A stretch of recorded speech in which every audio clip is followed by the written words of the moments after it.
Today we're going to be talking about how the Biden administration has proposed a rule to make birth control free, which is kind of part of a broader initiative to help ensure reproductive rights and healthcare in the United States. Yeah, the plan's main goal is to ensure that over-the-counter contraceptives are covered by health insurance plans without copays or any out-of-pocket costs. Yeah, so back in 2010, under Obama's presidency, he passed something called the Affordable Care Act. And that was mostly because there was a lot of women out there who would need a specific brand of birth control, and their health insurance just simply didn't cover it. So with this proposal, health insurance companies may be required to recommend over-the-counter contraceptive products such as condoms and emergency contraception without a prescription and at no cost at all. So it is proposed by the U.S. Department of Health and Human Services, Labor Department, and Treasury Department. For the first time, condoms and over-the-counter birth control will be completely free. So back to what Natalie said about the Affordable Care Act is that Biden's administration actually kind of feeds off on that and builds on it, and he's trying to have free access over-the-counter birth control because he wants to cut the barriers of or he wants to eliminate like the financial struggles of girls who can't afford it if they don't have insurance from their families or anything, and they're coming to college basically paying for everything on their own. That can be very, very expensive, including like buying a Plan B, which is like $50, which is ridiculous. Like, I mean, that also causes health issues if you take too many Plan Bs. It can cause you to be infertile. Yeah. Another thing is the O pill, which is like $20 a month, which can really add up. Yeah, going to see, you see this long list of side effects that are on the back of these Plan B packages, where it just causes these long-term effects in women's reproductive health.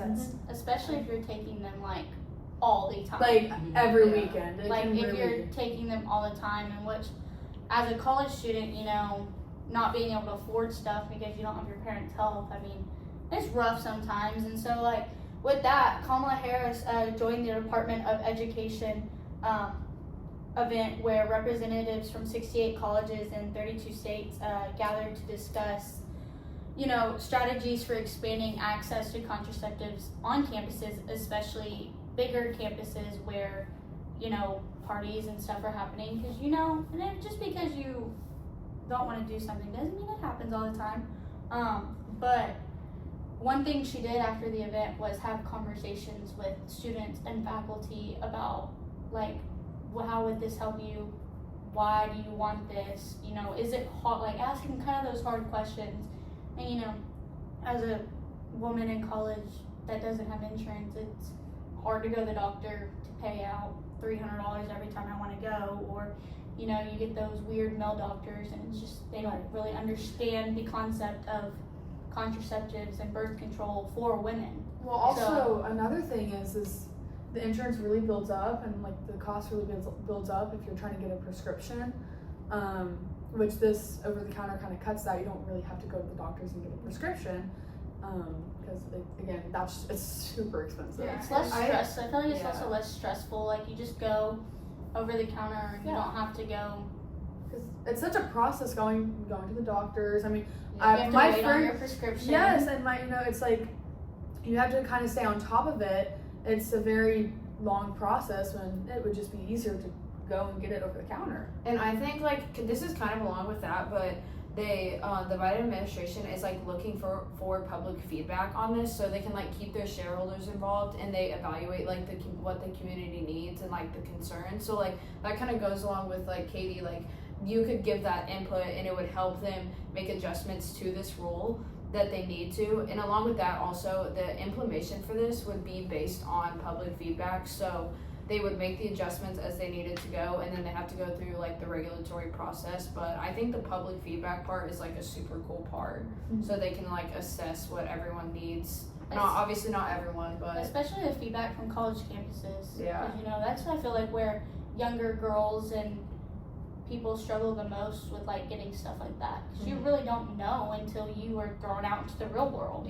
Well, and not to mention, like, I know at least me, I did not have a sex education class in my high school, and that really goes to the point to where this Biden administration, or this plan of the Biden administration, is all really part of just this larger commitment to protect women's reproductive rights.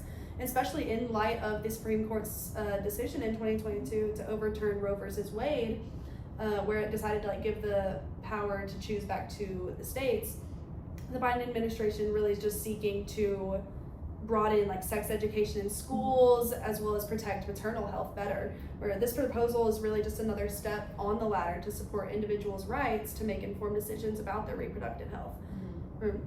So basically, in conclusion, just Biden's administration trying to make it over the counter, it's just beneficial in a lot of ways, especially for girls in college. Yes, and these products will be accessed the same way you would pick up a prescription, which makes it a lot more comfortable for girls to be able to pick up what they need to pick up instead of grabbing something, waiting in line, having to go through checkout, and that can be really kind of embarrassing and uncomfortable. So being able to go through and just pick something up and they know what you're looking for, what you need, I think it's a really good thing.